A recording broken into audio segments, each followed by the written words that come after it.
Denis Brognard est sur tous les fronts.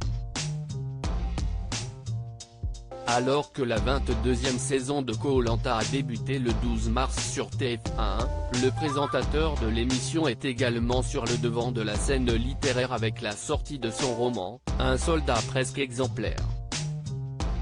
Dans ce dernier, Denis Brognard raconte l'histoire de Stanislas, un soldat atteint de stress post-traumatique. L'occasion de mentionner l'expérience du présentateur avec les forces spéciales, lorsque ce dernier a effectué un saut en parachute à 3800 mètres d'altitude, 45 secondes de chute libre, en juillet dernier.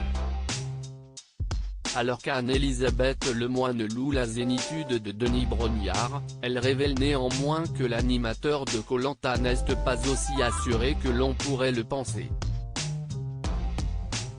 On vous imagine en super-héros, à braver tous les dangers, alors que vous êtes angoissé et hypocondriaque.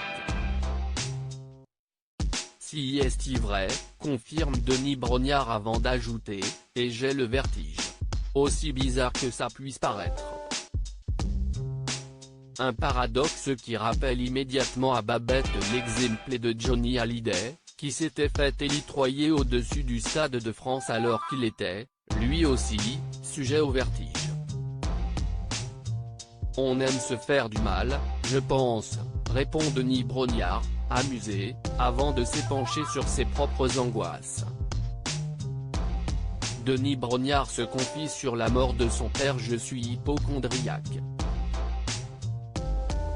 J'ai peur de la maladie, pour mes proches, pour moi-même.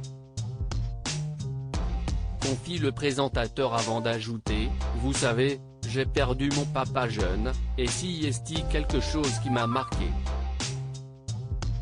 Une des raisons pour lesquelles Denis Brognard est aussi attaché à des causes comme la lutte contre le cancer, la maladie qui a emporté son père en 1992. Si est-il d'ailleurs à ce dernier que l'animateur dédie son livre, lui qui partageait avec son géniteur l'amour du monde militaire. Le patriotisme, si est-il quelque chose, dans la famille, révèle Denis Brognard.